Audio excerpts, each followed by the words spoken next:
Assalamualaikum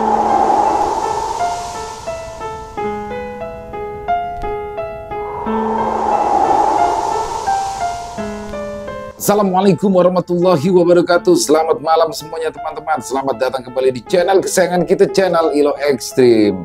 Dan dimanapun teman-teman berada, semoga teman-teman selalu berada dalam keadaan sehat walafiat tanpa kekurangan satu apapun. Amin amin ya robbal alamin. Pada kesempatan yang baik ini kita akan membawakan satu kisah dari penulis favorit kita, yaitu Ibu Neneng Dewi NS, penulis asal Garut, Jawa Barat. Dan sebelum kita masuk ke dalam kisahnya, kami ingin mengucapkan terima kasih kepada seluruh teman-teman yang sudah selalu setia, yang sudah selalu mendukung channel kami, yang sudah selalu hadir di setiap harinya. Karena kehadiran teman-teman lah kami selalu bersemangat berkarya di setiap harinya. Dan gak pakai lama-lama lagi, langsung aja kita masuk ke dalam kisahnya, mode horor. Pertemuan Miftah dengan Ki Jaka, si macan hidung.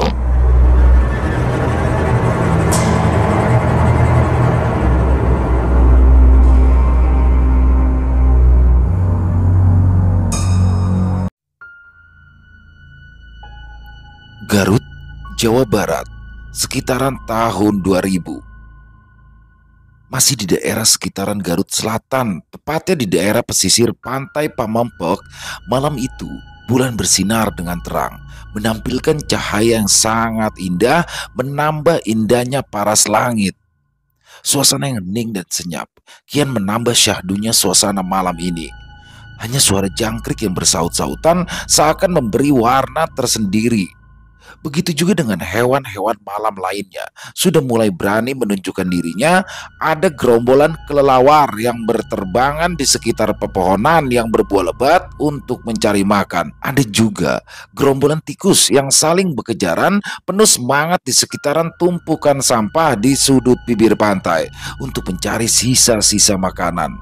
Sementara itu, tak jauh dari sana, di balik sebuah pohon kelapa yang cukup rindang dan tertutup oleh gelapnya malam, seekor ular sanca berukuran sedang yang kelaparan tampak merayap turun dengan pelan.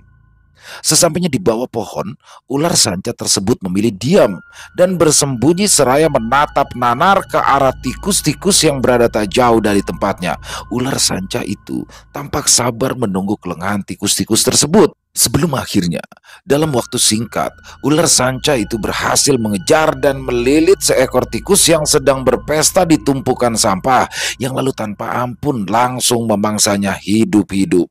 Tikus-tikus lain yang takut dimangsa sang ular seperti temannya tadi langsung berlari berhamburan ke sembarang arah dan bersembunyi. Dari kejauhan, tampak seorang remaja namun berwujud raga halus berjalan menuju ke sebuah musola yang jaraknya sekitar 200 meter dari tempatnya. Ya, dia adalah Miftah yang kini sedang menyusul Ki Sura yang masih bertarung antara hidup dan mati dengan Ki Jalu. Dugaan Raden Jayaragata meleset. Memang Ki Sura bukanlah lawan yang sebanding untuk Ki Jalu yang memiliki ilmu kanuragan tingkat tinggi dan memiliki juga 1001 trik licik untuk bisa mengalahkan lawan-lawannya.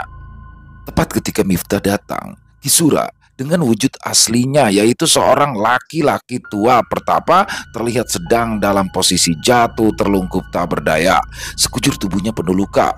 Pakaian putih polos yang dikenakannya juga sudah bersimbah darah, dan pakaiannya juga sudah sobek di beberapa bagian.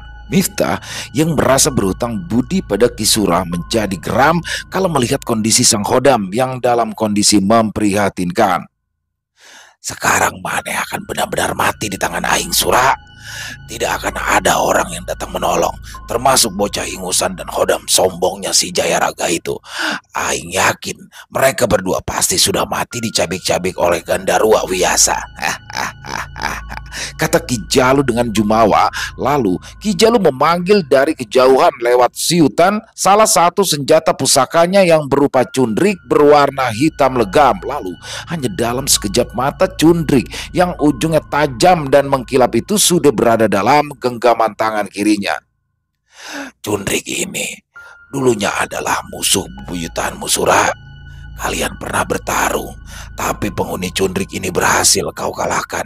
Dan sekarang dia akan membunuhmu langsung dengan bantuan tambahan energi dari Aing. Tawa Ki Jalu yang tanpa ampun hendak menancapkan ujung cundrik yang sangat tajam itu ke punggung Ki Sura. Akan tetapi hal di luar nalar pun terjadi. Tubuh Ki Sura yang kini sudah tak berdaya tersebut tiba-tiba saja diselubungi oleh selubung berwarna putih, hingga membuat cundrik yang dihujamkan oleh Ki Jalu tak sanggup menembus Ki Sura. Awalnya Ki Jalu tidak menyadari akan hal itu. Dia terus saja berkali-kali menghujamkan cundrik itu ke punggung Ki Sura dengan harapan bisa mempercepat kematiannya, tapi hasilnya nihil. Bahkan cundrik yang dipegang oleh Ki Jalu malah patah menjadi dua bagian. Wajah Ki Jalu berubah sangat murka. Ia pernah melihat kejadian seperti ini di mana ada selubung tipis yang tiba-tiba menyelubungi tubuh seseorang dan melindungi dari serangannya. Ki Jalu sudah tahu betul siapa yang melakukannya. Jaya Raga dan bocah ingusan keparat. Lagi-lagi dia merusak rencana Aing. Kurang ajar, benar-benar cari mati. Keluar, keluar, jangan jadi pengecut. Rutuknya seraya memalingkan wajahnya ke belakang. Dugaan Ki Jalu tak meleset. Di belakangnya kini tampak sudah berdiri tegak raga halus dari Miftah yang menatap ke arahnya. Raden Jaya Raga sengaja menyarankan Miftah agar bertarung dengan raga halus lewat Meraga Sukma agar ia bisa lebih mudah mengimbangi kekuatan Ki Sura yang banyak dibantu oleh makhluk tak kasat mata dari alam goib. Namun Ki Jalu tak melihat keberadaan sosok Raden Jaya Raga. Bocah ingusan, kemana kodam kebanggaan mana si Jaya Raga? Sembunyi di mana dia? Suruh datang ke sini biar Aing habisi sekalian, bentak Ki Jalu pada Miftah. Bukannya menjawab, Miftah malah mengalihkan perhatian dengan mengomentari sikap curang dari Ki Jalu dalam bertarung. Lawan sudah lemah, masih juga kau ingin habisi dengan cara licik, kek. Sungguh sifat iblis benar-benar sudah melekat padamu, kek, kata Miftah seraya menggeleng-gelengkan kepalanya. Sebaliknya Ki Jalu baru sadar kalau Miftah masih hidup bahkan dalam kondisi sehat walafiat dan kini malah berdiri dengan jumawa di hadapannya. Ki Jalu menyipitkan pandangannya untuk memastikan dan dia sangat yakin matanya tak salah lihat. Bocah ingusan ini kenapa masih hidup? Masa iya dia bisa lolos dari santet kelabang dan cabikan Gandarwa Wiyasa yang sangat mematikan? Kemana Gandarwa Wiyasa dan Raja Kelabang? Aing juga sudah tidak melihat keberadaan mereka, pikir Ki Jalu dalam hatinya. Seperti bisa membaca isi hati dari Ki Jalu, Miftah pun nyeletuk. Kenapa, kek? Heran ya lihat saya masih hidup? Makanya kalau milih anak buah itu yang pinter. Kalau lebih selektif lagi milihnya. Jangan coba milih yang badannya gede doang tapi otak lemot. Sindir Miftah sambil menahan tawa. Ya, dia sepertinya memang sudah tahu kalau sebenarnya sasaran santet kelabang itu adalah dirinya, bukanlah Egy. Jadi secara tidak langsung Egy sudah membantu menyelamatkan nyawa Miftah hingga membuat Miftah jadi terus merasa bersalah atas kematian sahabat baiknya itu. Ki Jalu terdiam, giginya gemeretak menahan amarah yang tertahan. Sial, kenapa Aing harus gagal lagi ngabisin bocah ingusan ini? Apa ini artinya harus Aing sendiri yang langsung mencabut nyawa dan mengambil sukmanya? Batin Ki Jalu dalam hatinya. Sama satu lagi, kek, gara-gara kebodohan anak buah kakek, malah sahabat saya yang tidak bersalah yang jadi korban. Makanya dia pantas membayar dengan nyawanya sendiri. Miftah berbicara seraya memberikan penekanan pada ujung kalimatnya menandakan ia marah besar pada Ki Jalu yang sudah menyuruh anak buahnya mengirimkan santet kelabang. Ki Jalu yang pada awalnya tidak mempercayai ucapan Miftah bergumam dalam hatinya. Rasanya tidak mungkin kedua jin perewangan Aing gagal menghabisi bocah bau kencur ini. Mereka berdua punya kesaktian cukup tinggi. Jangan-jangan bocah sialan ini berdusta untuk memperdaya Aing. Tapi di sisi lain, Ki Jalu juga mulai diterpa keraguan karena tak biasanya Gandarwa Wiyasa dan sosok Raja Kelabang tak kunjung memberikan laporan padanya. Hal ini sungguh-sungguh di luar kebiasaan mereka. Dan untuk memastikan hal ini, Ki Jalu pun terpaksa menanyakan ulang perihal ini kepada Miftah. Bocah bau kencur, apa benar si Raja Kelabang sudah mati seperti yang Maneh bilang barusan? Aing gak percaya. Awas, jangan coba-coba bohong Maneh, kata Ki Jalu seperti tak percaya dengan apa yang barusan didengarnya dari Miftah. Iya, kakek gak tuli kan? Telinganya masih berfungsi dengan baik kan? Ya, Jadi saya nggak perlu lagi dong ngulangin ucapan saya barusan, ejek Miftah. Ya, Miftah tahu betul karakter dari Ki Jalu yang dominan bersifat api, makanya ia mudah marah, mudah tersinggung, keras kepala dan sombong. Makanya ia sengaja menyulut emosi Ki Jalu agar lebih mudah untuk mengalahkannya. Ketika Ki Jalu kembali mengajaknya bertarung seperti tempo hari, saat Ki Jalu masih terpaku dengan 1001 hal yang memenuhi kepalanya, Miftah dengan secepat kilat berlari ke arah Kisura yang tubuhnya masih diselubungi pelindung dari Raden Jayaraga. Lalu Miftah membopong tubuh Kisura dan hendak membawanya pergi. Tapi di sini Miftah salah perkiraan. Dia tidak tahu kalau Ki Jalu memiliki ilmu yang bisa memperpanjang dan memperbesar anggota tubuhnya lebih daripada ukuran biasanya. Ilmu langka yang ia peroleh ketika bersemedi di Gunung Cisalak. Tiba-tiba saja tangan kanan Ki Jalu berubah jadi memanjang lalu hendak merebut tubuh Kisura yang kala itu sedang dibopong Miftah. Akan tetapi anehnya, Ki Jalu langsung buru-buru menarik tangan kanannya itu. Ya, ia merasa kepanasan karena selubung yang dibuat oleh Raden Jayaraga tersebut dibuat dengan mantra-mantra khusus, hasil dari gabungan zikir dan surah yasin. Makanya bagi para penyembah iblis seperti Ki Jalu pastilah akan merasa kepanasan seolah seperti terbakar api ketika menyentuh selubung tersebut. Akan tetapi Ki Jalu di sini tak gampang menyerah.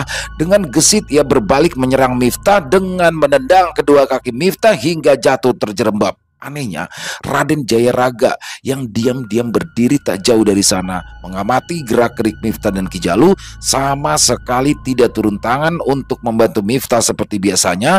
Dia membiarkan Miftah berjuang sendiri.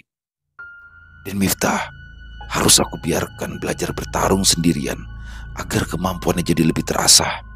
Apalagi dia masih muda, masa depannya masih panjang. Batin Raden Jayaraga dalam hatinya. Miftah meringis kesakitan ketika jatuh terjerembab. Miftah meringis kesakitan ketika ia jatuh terjerembab. Kisura yang ada di dalam panggulannya spontan terlempar dari atas bahu Miftah. Namun Miftah sekuat tenaga berusaha meraih tubuh beliau dengan melesat terbang meskipun harus menahan rasa sakit di kedua kakinya. Dia takut Kisura kondisinya semakin terluka, malah akan bertambah parah bila sampai terbanting ke tanah. Ki Jalu mendengus kesal kala melihat Miftah masih bertahan. Kali ini ia memanggil tombak sakti, salah satu senjata andalannya, dan kembali tiba-tiba di tangan kirinya sudut tergenggam sebuah tongkat kayu berwarna kecoklatan. Tapi itu bukanlah tongkat kayu biasa, melainkan tongkat yang terbuat dari kayu kaboa yang konon jenis kayu ini hanya tumbuh di hutan Sancang Garut Selatan. Konon pohon kayu kaboa ini sudah ada sejak zaman Prabu Siliwangi bersemedi di hutan Sancang. Hati-hati Den Miftah, yang dipegang oleh Ki Jalu itu adalah tongkat yang terbuat dari kayu kaboa. Aden jangan sampai terkena pukulan tongkat kayu itu, bisa fatal akibatnya, bisik Raden Jayaraga lewat telepatinya. Seperti biasa, Miftah hanya mengangguk tanda mengerti akan maksud dari Raden Jayaraga.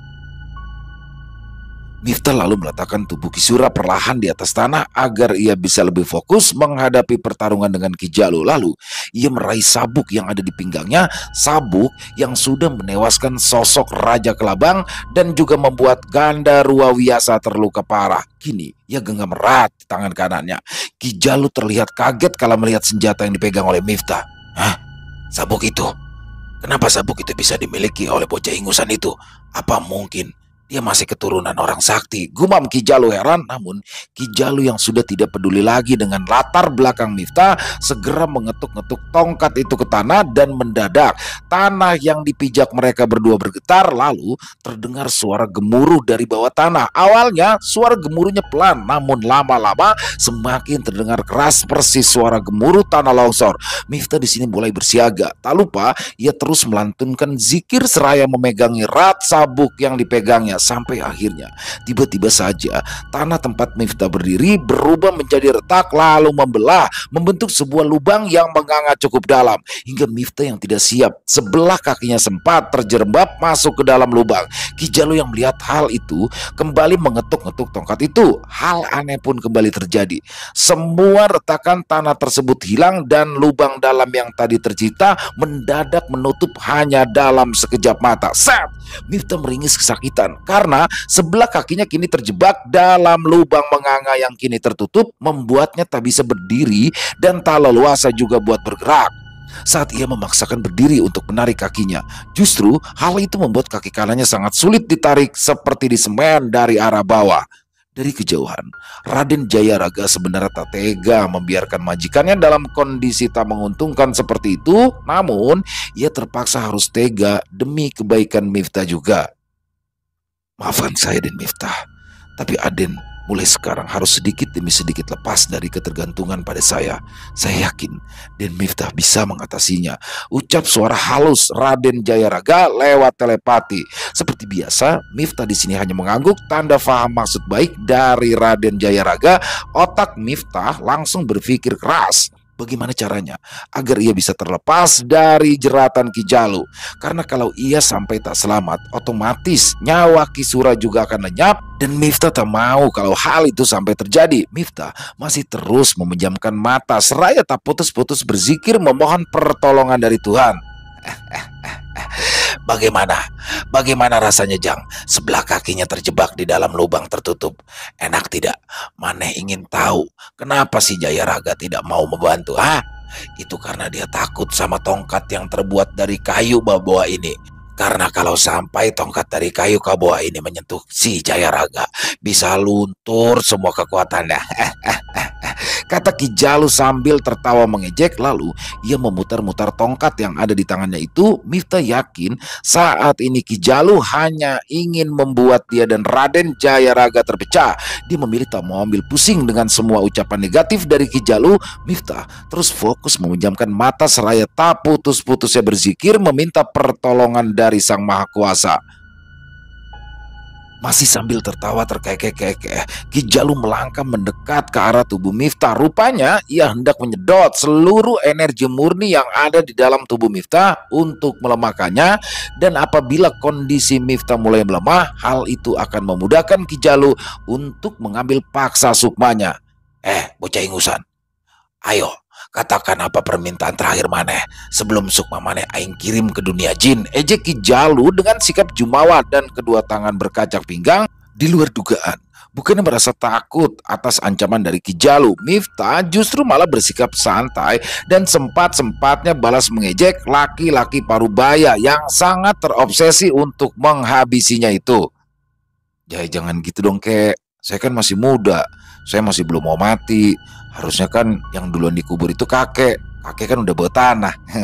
Kata Miftah enteng tanpa ada rasa takut sedikit pun. Raut wajah Ki Jalu yang tadi sumringah kini berubah merah semerah saga. Ia sangat marah diejek anak ingusan yang sebentar lagi akan ia cabut nyawanya. Bocah ingusan kurang ajar, berani maneh bicara kurang ajar sama aing. Dengan penuh emosi, Ki Jalu langsung hendak mengetok kepala Miftah dengan tongkat yang dipegangnya. Namun Miftah yang sepertinya sudah bisa membaca arah gerakan dari Ki Jalu refleks mencoba menahan dengan tangan kanannya. Bahkan Miftah sempat melecut kaki kiri Ki Jalu dengan sabuk yang dipegang oleh tangan kirinya. Tapi aneh bin ajaib, sabuk yang dilecutkan itu sama sekali tidak bisa melukai Ki Jalu. Padahal setahu Miftah, siapapun yang terkena lecutan sabuk itu akan mengalami luka menganga cukup dalam. Sabuk butut ini tidak akan pernah bisa melukai aing, Jang, selama tongkat ini aing pegang. Ayo cambuk yang keras sampai tenaga maneh habis. Gelak tawa Ki Jalu terdengar membahana memecah kesunyian malam itu.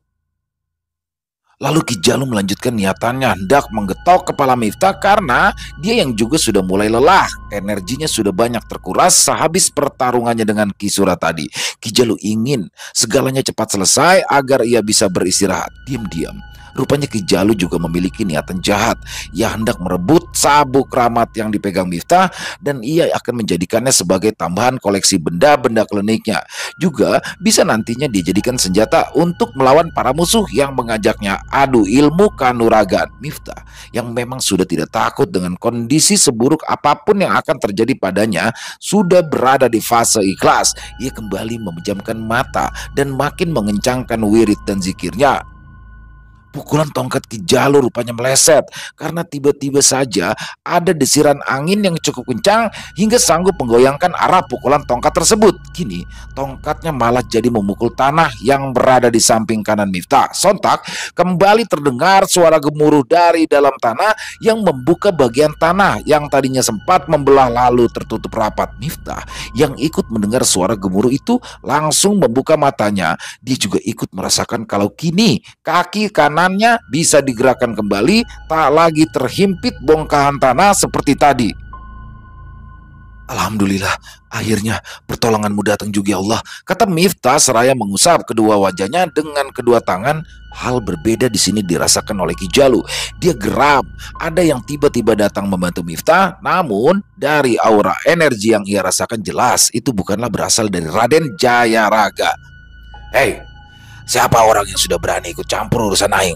Keluar maneh, biar aing habisi sekalian dengan bocah ingusan ini, bentak Ki Jalu. Ki Jalu sempat melihat Miftah yang mencoba mengangkat kaki kanannya dari dalam tanah yang terbuka. Refleks ia pun kembali mengetuk-ketuk tongkatnya ke tanah. Akibatnya kini justru kedua kaki Miftah yang amblas masuk ke dalam tanah, yang mana kembali tertutup rapat dengan cepat seiring ketukan tongkat kedua Ki Jalu. Astagfirullahalazim, wajah Miftah kali ini berubah pucat. Miftah di sini mulai bingung karena kedua kakinya sudah tak bisa lagi digerakkan karena dua-duanya terjebak di dalam tanah. Dia kini bagaikan setengah manusia setengah patung yang hanya bisa menggerakkan tubuh bagian atasnya.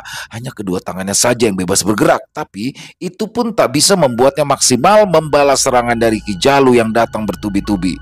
Namun Miftah tetap tidak mau menyerah. Ia bertekad akan melawan semampu yang dia bisa meskipun tanpa bantuan siapapun termasuk dari Raden Jayaraga. Raden Jayaraga yang melihat majikannya dalam kondisi yang tidak menguntungkan itu hendak turun tangan membantu, tapi sebuah suara mencegahnya. Biar saya menolong anak itu, Raden. Sebuah suara halus yang asing di telinga Raden Jayaraga. Raden Jayaraga langsung menoleh ke arah datangnya suara itu. Namun belum sempat Raden Jayaraga melihat sosok asli orang itu, sebuah desiran angin kencang sudah lebih dulu memburamkan penglihatannya hingga ia pun tak bisa melihat dengan jelas. Tepat ketika Ki Jalu dengan tawa terkekeh hendak menghujamkan tongkat dari kayu kaboa ke kepala Miftah, sekonyong-konyong dari arah belakang ada sesuatu yang menendang tubuh tua Ki Jalu dengan cukup keras. Buang! Disusul suara lenguhan kesakitan dari Ki Jalu ketika rasa sakit di bagian punggung menderanya. Kurang ajar. Siapa yang berani membokong aing dari belakang? Peki Ki Jalu sambil meringis kesakitan. Sepertinya tendangan yang tadi diarahkan bukanlah sebuah tendangan biasa, namun sebuah tendangan yang juga dialiri dengan tenaga dalam. Akibatnya tubuh dari Ki Jalu jadi jatuh tersungkur dan tongkat andalannya refleks terlepas dari genggaman tangannya. Hal itu membuat kemarahan Ki Jalu naik sampai ke ubun-ubun. Miftah yang tadinya sempat berpikir jika hari ini adalah hari terakhir hidupnya, spontan membuka matanya. Ia langsung takjub ketika melihat yang ada di hadapannya kini sudah berdiri dengan gagah. Sosok harimau berwarna hitam bercorak putih dengan ukuran sebesar kerbau. Sungguh bukanlah ukuran harimau biasa. Meskipun tidak mengenal sosok harimau tersebut, tapi Miftah yang memang selalu diajarkan untuk membalas budi pada siapapun langsung berterima kasih kepada sosok harimau yang sudah menolongnya barusan. Siapapun kamu, saya ucapkan terima kasih karena sudah membantu menyelamatkan nyawa saya, kata Miftah seraya mengatupkan kedua tangannya di depan wajah dan sedikit menundukkan wajahnya sebagai bentuk penghormatan. Sosok harimau itu langsung membalas, sama-sama Jang. Ujang jangan berterima kasih sama Aki. Anggap saja kita impas. Apa Ujang lupa kemarin sudah membantu Aki? Jawabnya seraya sedikit merundukkan wajahnya di depan Miftah. Miftah spontan kaget mendengar jawaban sosok harimau itu karena dia memang merasa tidak pernah bertemu dengannya, apalagi pernah menolongnya seperti yang barusan dikatakan. Maaf, saya tidak paham. Maksudnya kita sepertinya baru kali ini bertemu. Mungkin salah orang, saya merasa belum pernah membantu, saut Miftah sopan dari nada bicaranya yang sangat rendah. Tiba-tiba sosok harimau itu tertawa terkekeh. Oh iya, Aki lupa kalau kemarin Ujang sudah bertemu Aki, tapi dengan wujud ini. Lalu sosok harimau itu menggaruk-garuk tanah yang ada di hadapannya dengan cakar kaki depannya yang tajam. Mendadak muncul asap mengelilingi. Lalu ajaib, sosok harimau yang tadinya garang dan berbadan besar itu kini berubah menjadi sosok seorang kakek-kakek memakai caping. Hah, kakek? Kakek yang tadi malam jalan sendirian bawa kayu bakar itu kan? Terus kakek-kakek keseleo jadi nggak bisa jalan. Tanya Miftah yang rupanya ia masih mengingat sosok kakek-kakek yang pernah ia tolong. Betul, betul Jang. Ingatan Ujang bagus. Nama Aki adalah Ki Jaka, atau sering juga disebut si Maung Hideng asli dari hutan Sanjang. Kebetulan Aki sedang lewat di daerah sini. Jawab kakek tua itu dengan sebuah senyum terukir di bibirnya. Nama saya Miftah Kek, mahasiswa dari Bandung yang sedang mengikuti KKN di desa ini, ucap Miftah dengan sedikit penundukan wajahnya tanda hormat. Mengingat Ki Jaka usianya sebaya dengan kakeknya. Lalu Miftah mencoba mengingat kembali awal pertemuannya dengan Ki Jaka belum lama ini. Malam itu, ketika sedang berjalan menuju musola, langkah Miftah terhenti saat di suasana malam yang temaram hanya disinari sinar sang rembulan. Ia melihat ada seorang kakek-kakek memakai caping sedang berjalan dari arah berlawanan. Di punggungnya yang sudah mulai bongkok itu, terlihat ada setumpuk kayu bakar berukuran sedang yang diikat dengan kulit kayu. Langkah kakek tua itu tampak tertati-tati, karena sepertinya kayu bakar tersebut terlalu berat untuk ia bawa dengan tubuh rentanya yang mulai melemah. Miftah sempat memperhatikan, dan karena merasa keheranan, kenapa pada jam segitu masih ada warga yang beraktivitas, apalagi kakek ini sudah renta. Dalam hatinya, Miftah sudah berniat untuk membantu si kakek. Sampai akhirnya tepat di depan Miftah, kakek tua tersebut tiba-tiba terhuyung lalu jatuh. Miftah yang merasa kasihan buru-buru berlari untuk menolong. Untungnya Miftah sigap mengambil ikatan kayu bakar tersebut sebelum jatuh menimpa kepala si kakek yang saat jatuh terhuyung. Kakek nggak apa-apa? Tanya Miftah seraya buru-buru mengambil tumpukan kayu bakar yang ada di punggung si kakek. Kakek itu hanya nyengir menahan rasa sakit di kakinya yang sepertinya sempat terkilir. Aki mah tidak apa-apa Jang. Cuma ini kaki Aki sakit pisan, sepertinya terkilir. Keluh si kakek seraya memijat-mijat kaki kanannya yang terasa sakit. Miftah yang merasa iba mencoba membantu memijat. Sini biar saya coba mijit ya kek. Kebetulan saya bisa memijat sedikit. Dulu pernah diajari sama nenek saya. Tanpa menunggu jawaban dari si kakek, Miftah lalu membaca basmalah. Ia langsung memijat pelan kaki kanan laki-laki tua yang diperkirakan sudah berusia 70 tahunan itu. Tapi kakek tahan dulu ya. Sakitnya biar bagian uratnya yang keseleo jadi lurus lagi, jawab Miftah dengan suara lembut. Si kakek pun hanya mengangguk manut pada perintah Miftah. Lebih kurang 10 menit Miftah memijat kaki kanannya. Tiba-tiba si kakek tersenyum sumringah. Terima kasih ya Jang, sudah mau menolong Aki. Sekarang kaki kanan Aki yang tadi sakit sudah berkurang, sudah baikan, kata si kakek. Alhamdulillah, syukur ya kek. Ya sudah, sini biar saya bantu kakek bawain kayu bakar ini. Kakek cuma tinggal kasih tahu saya harus dibawa kemana kayu bakarnya, tawar Miftah. Tapi kakek tua itu menggeleng. Tidak usah Jang, Aki tidak mau merepotkan Ujang. Lagi pula kaki Aki sudah tidak sakit lagi. Terima kasih ya Jang, tolaknya halus. Miftah yang masih merasa iba hendak memberikan kakek tua itu uang. Ia buru-buru merogoh saku celana panjangnya yang tertutup oleh sarung. Aneh, baru saja Miftah hendak memberikan selembar uang 50 ribuan, tiba-tiba si kakek sudah tak ada lagi di hadapannya. Miftah yang bingung celingukan ke kiri dan ke kanan, lalu mengedarkan pandangan ke sekeliling. Kakek, panggilnya. Tak ada sautan. Tadi juga penampakan kakek tua tadi, padahal beberapa detik yang lalu ia masih berdiri berhadap-hadapan tak jauh dari tubuh Miftah. Aneh, masa ia baru sebentar meleng si kakek udah ngilang. Miftah menggaruk-garuk kepala yang tidak gatal, tapi dia pun tak mau berpikiran macam-macam, lalu melanjutkan kembali perjalanan menuju ke musola untuk melaksanakan ibadah sholat isya berjamaah. Kembali ke pertempuran antara Miftah dan Ki Jalu. Ki Jalu susah payah mencoba bangkit karena masih merasakan rasa nyeri yang teramat sangat di bagian punggung gara-gara tendangan maut dari Ki Jaka alias si Maung Hideng. Saat melihat Miftah sedang ngobrol dengan Ki Jaka, Ki Jalu yang super licik hendak memanfaatkan momen kelengahan mereka. Ia lalu mencoba meraih tongkat kayu Kaboa yang tadi terlepas dari genggamannya. Akan tetapi, sebuah kaki penuh cakar mirip kaki harimau sudah lebih dulu menginjak tangan kiri Ki Jalu. Jalu, sudah tua, bukannya bertobat malah semakin rajin menambah dosa. Ingat umur Jalu, ucap Ki Jaka yang wujudnya kini tahu-tahu sudah berubah kembali menjadi sosok harimau hitam bercorak putih. Jangan maneh menceramai aing harimau jadi-jadian. Aing tidak takut padamu. Bila perlu, aing juga bisa menghabisi maneh semudah membalikan telapak tangan, saut Ki Jalu dengan jumawa.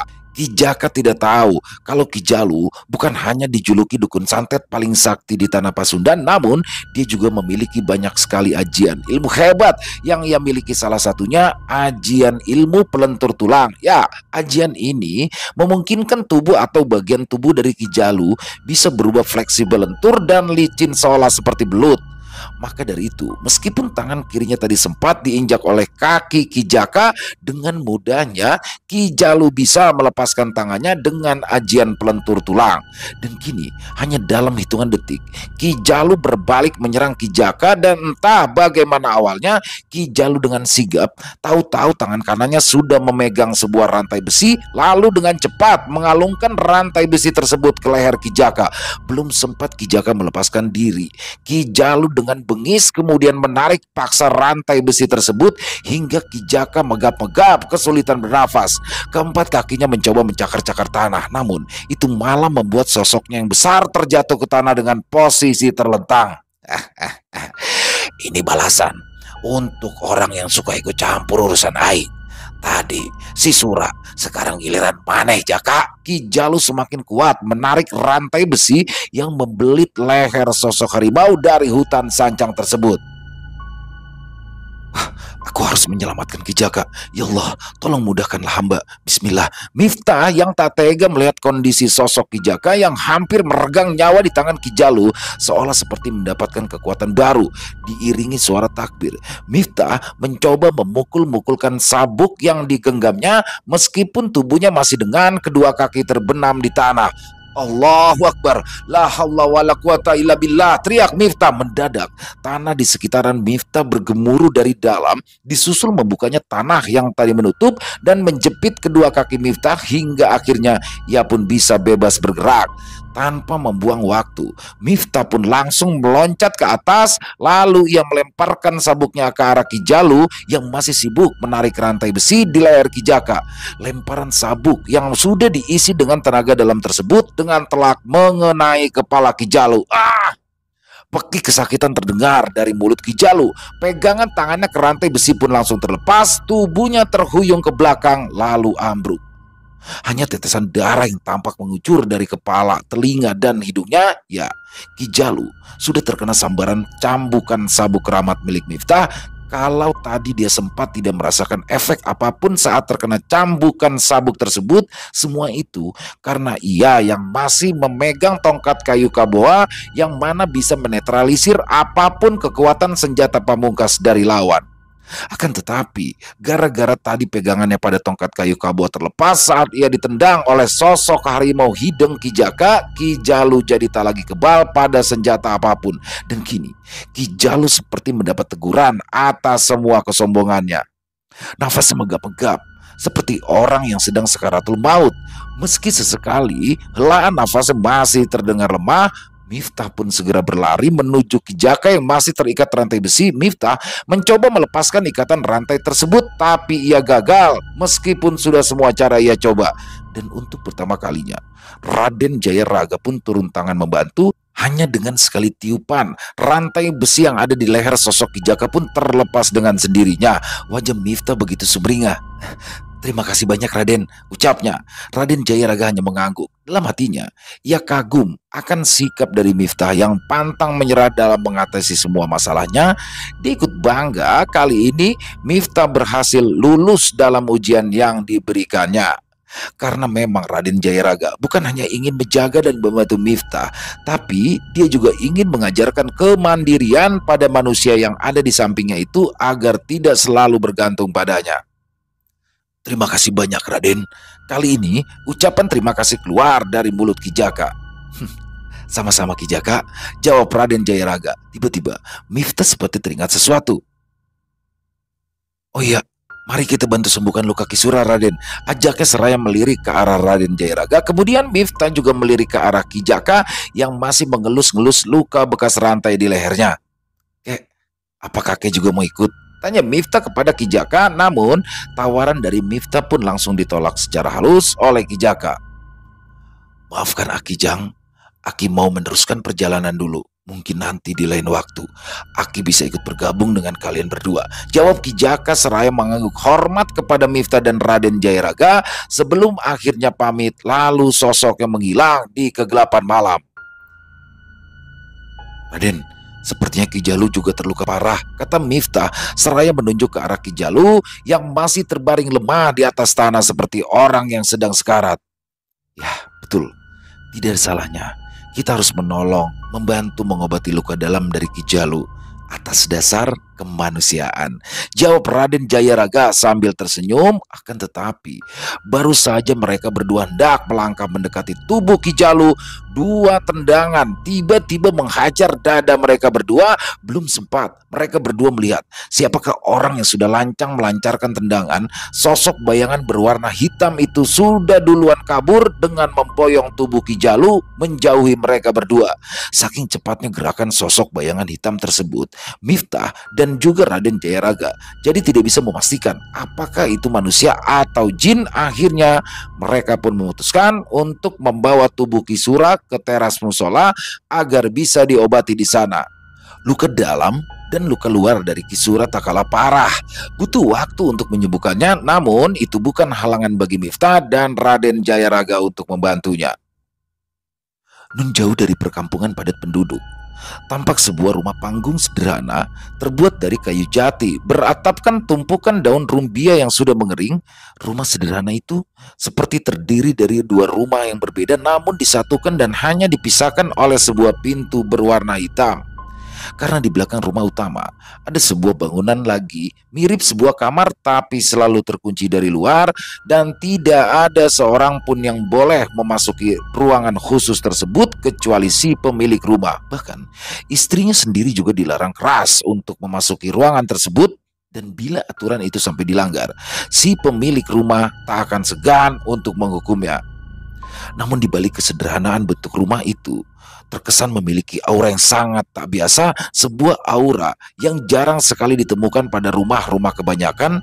Bagi orang-orang yang memiliki indera keenam, memiliki kelebihan sebagai indigo atau yang memiliki ilmu kebatinan, rumah yang tampak sederhana tersebut bukanlah rumah sembarangan. Bukan pula sebuah rumah yang disarankan untuk dikunjungi oleh manusia. Pancaran aura negatifnya begitu kuat dan kental menyelubungi sekeliling rumah. Meskipun tak terlihat oleh mata telanjang, bahkan di luar rumah terlihat banyak sekali penjaga berupa makhluk-makhluk tak kasat mata yang setiap saat berjaga dan mondar-mandir penuh kewaspadaan. Belum lagi berlapis-lapis pagar gaib yang sengaja dibuat oleh si pemilik rumah untuk mengantisipasi serangan gaib yang berasal dari luar, terutama dari para musuh-musuh dan juga para pesaingnya. Lapisan pagaran gaib yang sangat sulit untuk ditembus karena si pemilik rumah sendiri bukanlah orang biasa. Ya, karena si pemilik rumah adalah seseorang yang memiliki kesaktian dan ilmu kanuragan di atas rata-rata hingga sangat disegani di kalangan paranormal serta dukun yang ada di wilayah tersebut. Dan itu adalah sebuah fakta yang tidak terbantahkan, bahkan sudah diakui juga oleh warga sekitar. Bahkan di saat-saat tertentu, terutama ketika ada bahaya yang sedang mengancam, rumah sederhana itu tak akan bisa terlihat penampakannya seperti sengaja disembunyikan oleh sang pemilik. Yang terlihat hanyalah hamparan hutan yang dipenuhi pepohonan besar nan rimbun dengan rumput ilalang berduri yang tumbuh menjulang tinggi di sekitarannya. Akibatnya, orang yang sengaja mencari keberadaan rumah itu justru akan sengaja dibiarkan tersesat. Kemudian orang itu hanya akan berputar-putar saja di sekitaran tempat tersebut tanpa tahu arah jalan keluar. Tak lama kemudian, mendadak muncul sebuah bulatan berbentuk lorong waktu berwarna hitam pekat yang entah dari mana asalnya. Pada awalnya, bulatan tersebut berukuran kecil, namun lama-kelamaan kian membesar, dan dari sana muncullah sesosok makhluk tak kasat mata berwujud manusia berkepala harimau. Makhluk tinggi besar bertanduk dua itu tampak sedang membopong seorang manusia yang berada di dalam kondisi pingsan di bahu kanannya. Sepertinya laki-laki yang dibopong itu bukanlah pingsan biasa, melainkan pingsan akibat luka dalam yang diderita. Sepanjang jalan, tubuh laki-laki itu berayun, sementara kedua mata makhluk yang berwarna merah menyala itu terlihat garang dan menakutkan bagi siapa saja yang menatapnya. Sorot mata yang memancarkan aura hitam luar biasa dan cukup mematikan karena mengandung energi gelap yang menganggap selembar nyawa manusia sama sekali tak ada harganya. Kemudian, keheningan malam itu tiba-tiba dipecahkan ketika makhluk setengah manusia setengah kerbau itu menjatuhkan sosok manusia yang dipanggulnya dengan kasar ke arah tanah tepat di depan rumah laki-laki tua itu, seolah laki-laki itu adalah sumber kekesalan yang kini menggelayuti wajahnya dan juga sebuah beban berat yang ingin segera dibuangnya jauh-jauh. Bruk! Terdengar suara seperti benda berat yang jatuh ke bawah saat tubuh lemah laki-laki itu dijatuhkan begitu saja ke permukaan tanah. Lalu sebelum meninggalkan tempat itu, makhluk setengah manusia setengah kerbau tersebut mengucapkan sebuah kalimat yang mengandung ancaman. Dan sepertinya ancaman tersebut memang ditujukan untuk laki-laki yang baru saja dijatuhkannya dengan kasar ke permukaan tanah. Kau kalah oleh bocah ingusan itu akibat kesombonganmu sendiri, bukan karena dia lebih sakti darimu. Harusnya kau harus lebih dulu mengukur kekuatan lawanmu sebelum meremehkannya. Kali ini aku masih berbaik hati untuk menolongmu, tapi ini yang pertama dan yang terakhir. Kalau sampai terjadi lagi, aku tidak akan ragu menjadikanmu sebagai budak seumur hidup di kerajaanku. Tandas makhluk tersebut seraya menendang dengan kaki kanannya tubuh laki-laki yang tampak begitu lemah tersebut dengan ekspresi kecewa bercampur kesal. Kemudian sosok makhluk setengah manusia setengah kerbau itu dengan langkah gontai melangkah masuk kembali ke dalam pusaran berbentuk lorong gaib berwarna hitam tadi. Setelah seluruh tubuhnya masuk ke dalamnya, tiba-tiba saja dalam sekejapan mata sosok makhluk itu menghilang seiring menghilangnya lorong gaib yang menjadi pintu masuk dan pintu keluar darinya. Laki-laki yang masih terbaring lemah itu hanya bisa melenguh kesakitan. Tubuhnya terasa sakit hingga tak bisa digerakkan, namun pancaran matanya yang penuh dendam tak bisa ia sembunyikan. Aing Ki Jalu masih belum kalah.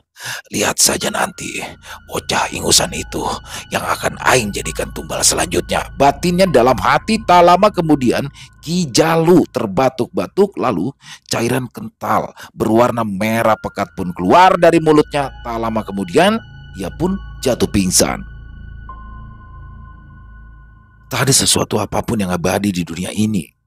Semua ada masanya, semuanya bersifat fana. Semua yang ada awalnya juga akan ada akhirnya.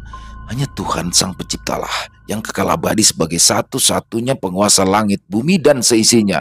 Namun kadang ada manusia yang sudah dirasuki sifat buruk iblis akan bersikap sombong dan jadi merasa dirinya akan kekal abadi, membuatnya tak takut lagi akan apapun, bahkan tak takut akan keberadaan Tuhan sebagai sang pemberi kehidupan dan penentu takdir manusia. Hingga pada akhirnya orang itu hanya hidup untuk memenuhi semua ambisi nafsunya yang sudah di luar akal sehat, sebuah nafsu yang tidak terkendali, yang sudah terhasut bujuk rayu iblis yang sesungguhnya sangat menyesatkan. Hal inilah yang bisa kita ambil hikmah dari kisah barusan untuk mengingatkan kita semua bahwasanya sebagai manusia yang dikaruniai kelemahan dan tidak memiliki kesempurnaan, memang tak sepatutnya kita menentang kekuasaan Tuhan. Selesai. Wow, luar biasa. Kisah dari Ibu Neneng Dewi NS luar biasa. Di sini kisah Ki Jalu ya. Si dukun santet dari Tanah Pasundan ini ternyata masih bisa selamat juga akhirnya walaupun sudah di ujung tanduk. Jadi ini seperti antitesis dari Sudiro ya. Apabila Sudiro itu adalah seorang yang ahli dalam petarung dan cerdik, tapi dia baik. Nah, di sini nih Ki Jalu nih kebalikannya nih. Dia licik ya, jadi dia menggunakan kepintarannya untuk hal-hal yang jahat ya, jadi licik luar biasa. Miftah seorang indigo ya, seorang mahasiswa yang sedang KKN di daerah Pamengpek yaitu pesisir Garut ya, ini terpaksa harus melangsungkan pertarungan gaib yang berkepanjangan dengan sosok Raja Santet dari Tanah Pasundan yaitu Ki Jalu. Dan ini sudah merupakan bagian ketiga ya, sudah yang ketiga kalinya. Tapi Ki Jalunya belum selesai juga nih. Jadi Bu Neneng jangan lama-lama ya untuk bisa Ki Jalunya. Dan akhirnya kita juga punya satu tokoh nih dari Tanah Pasundan yaitu Miftah, seorang indigo yang memiliki kehebatan kesaktian dengan segala perewangan ya. Kalau bahasa ini perewangan atau pendampingnya lah ya, pendampingnya terutama Raden Jayaraga. Keren banget overall kisahnya, keren banget. Dan banyak sekali hikmah-hikmah yang bisa kita ambil dalam kisah barusan, hikmah kehidupan ya, terutama bahwa Miftah harus kehilangan sahabat baiknya. Di sini ya kita harus bisa merelakan ya. Jadi Miftah juga sebenarnya bertarung masih dengan emosi karena dia masih secara emosionalnya masih labil ya karena habis kehilangan sahabatnya. Di sini luar biasa keren banget dan Miftah memang penolong. Jadi disitulah salah satu hikmah yang mungkin saya paling soroti adalah ketika kita menolong orang dengan penuh keikhlasan seperti Miftah ketika menolong sosok kakek-kakek bercaping yang mana itu ternyata adalah Ki Jaka ya. Dia menolongnya benar-benar tanpa pamrih, bahkan selain dia tolong, terakhir mau dikasih uang juga. Nah, di situ bahwa gini, ketika kita melakukan satu kebaikan terhadap seseorang, belum tentu juga kebaikan itu akan dibalas oleh orang yang sudah kita tolong. Jadi jangan pernah mengharap kebaikan apapun dari kebaikan yang sudah kita lakukan. Karena kebaikan itu bisa datang dari siapa saja dan kapan saja sesuai dengan kebaikan yang sudah kita perbuat. Pastinya kejahatan juga. Kepada siapapun kita akan lakukan kejahatan, maka kejahatan itu akan bisa datang dari mana saja. Jadi mungkin itu ya hikmah baik yang bisa kita ambil dalam kisah barusan. Dan semoga teman-teman para penikmat horor misteri ya bisa terhibur dengan kisah barusan. Lebih khususnya lagi kepada para subscriber Ilo Extreme. Dan silakan buat yang suka dengan videonya bisa diklik tombol like-nya, tombol jempolnya. Buat yang belum subscribe jangan lupa diklik tombol merah subscribe-nya. Lonceng notifikasinya juga dong dinyalakan agar teman-teman selalu mendapatkan notifikasi dari konten-konten yang akan kami upload selanjutnya. Untuk channel Ilo Extreme ini kami upload setiap hari, setiap malam jam 7 malam waktu Indonesia bagian Barat. Dan buat teman-teman yang mungkin punya kisah horor misteri ya yang diangkat dari kisah nyata, dari pengalaman pribadi, apabila mungkin berkenan silakan bisa mengirimkannya ke nomor telepon yang ada di bawah sini. Dan buat yang sudah mengirimkan kami ucapkan terima kasih. Buat yang sudah mengirimkan tapi belum dibawakan harus bersabar ya karena harus melalui proses penggarapan terlebih dahulu. Dan di akhir kata saya mengucapkan permohonan maaf apabila mungkin ada kesalahan saya dalam berkata-kata, ada kata-kata saya mungkin yang kurang berkenan, saya mohon dibukakan pintu maaf yang seluas-luasnya karena saya hanyalah manusia biasa tempatnya salah dan dosa. Sampai berjumpa lagi di konten-konten kami selanjutnya yang pasti tidak kalah ngerinya, pasti tidak kalah seramnya, masih bersama saya Ilo di channel Ilo Extreme. Salam sehat sukses selalu untuk kita semua. Jangan lupa bahagia, tapi jangan pernah pura-pura bahagia. Assalamualaikum warahmatullahi wabarakatuh.